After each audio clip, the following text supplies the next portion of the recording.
Hey guys, I'm Jesse from the YouTube channel Jesse the Reader, and today I'm bringing you another episode of My Fictional Bucket List. This is the series here on this channel where I share with you all the things that I wish I could do in some of my favorite fictional places. Today we're going to be traveling to the fictional world of Narnia from the classic series by C.S. Lewis, The Chronicles of Narnia. If you're unfamiliar with the Chronicles of Narnia, it consists of The Lion, the Witch, and the Wardrobe, Prince Caspian, The Voyage of the Dawn Treader, The Silver Chair, The Horse and His Boy, The Magician's Nephew, and The Last Battle. The series follows several different characters as they discover the beautiful world of Narnia while also trying to protect it from evil. It's adventurous, it's magical, and it's full of chaos. And today we're going to be talking about some things that I wish that I could do in the world of Narnia, a place that I wish actually existed. First up on my list might be considered a lame one, but I'm going to go with it anyways, and that is just to go through the wardrobe. I know this one is silly, but who doesn't dream of walking through a portal into a magical world? I would love to experience that. I'll be honest, sometimes when I open my closet door, I'm just expecting Narnia to be on the other side. I have been disappointed many a times. I would also just love to experience this in the way that Lucy did and how it was just so unexpected. She was just playing a game with her siblings, ends up hiding in the wardrobe, and the next thing you know, she's in Narnia. It's like one day you're just living this mundane life and the next day you're living this incredibly magical life. I want that. I'm sure that some of you guys would like that as well. If any of you know where the portal to Narnia is, please hit me up. We can go together and live it up in Narnia. Next on my list is to find the iconic lamppost. The lamppost is honestly one of the first things that I think about when I think of the series, mostly because it's one of the first places that Lucy visits in Narnia. It's also, quite frankly, one of the less fascinating things in Narnia, but it's also a pretty important place in the book, because at the end of the day, it is something that helps lead you home. Though honestly, I think the last thing on my mind if I were ever to visit Narnia would be home. If anything, I'd be wanting to create a new home for myself in Narnia. Next up, I would love to have tea with Mr. Tumnus. Mind you, as long as things don't go down the same way they did with Lucy and Mr. Tumnus. The first time she had tea with him, things did not go over well. So as long as things don't go that way, then we're all good. But Mr. Tumnus is a fantastic storyteller, so I would love to just sit with some tea and listen to all of his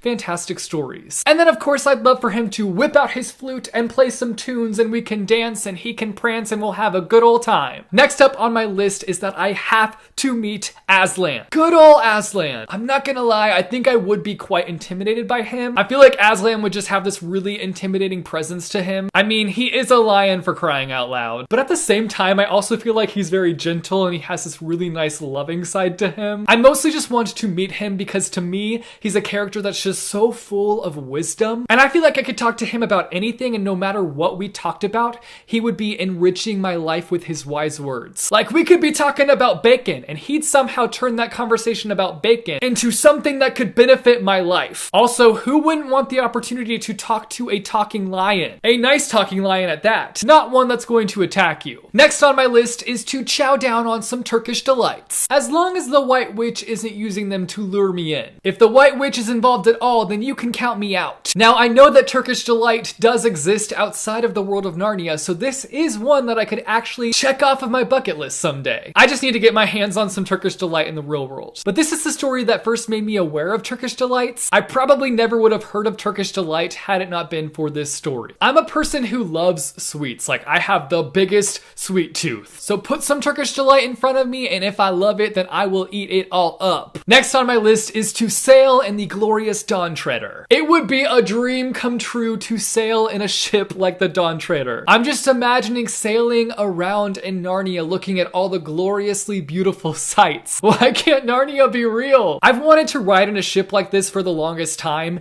even if it's just some kind of like cheesy pirate show ship or something, which that just made a light bulb go off in my head. What if they replicated the Dawn Treader in real life and had like an epic show take place on the boat? Not a cheesy show, but a legit show. I'd be down for that. I mean, if I can't sail in the glorious real Dawn Treader, then I'll have to settle for second best. Next up, I really want to fly on a flying horse, aka a Pegasus. I believe in the series, the first flying horse is Fledge, so I would either want to ride on him or just any flying horse. Just give me a Pegasus and I will fly on it. I love horses just as they are, but put some wings on them and they become even more awesome. And I'm gonna use this horse to segue into my last last and final thing that I would like to do on my list, and that is just to travel the lands. But I don't just want to walk around the lands, I want to fly around on my flying horse and have my flying horse show me around Narnia. I just want to adventure through the lands and see all the historic places that take place throughout the series in real life. I think it would be awesome to have read the full series and then to see all the places where all the events in the story takes place. I want to see Car Paraval, the place where the 4 thrones are. I'd like to see the toffee tree because, like I said, I have a major sweet tooth, so I'd want to eat some of the sweetness off of that tree. I want to see the stone tables, which I don't think I should say what happens on the stone tables,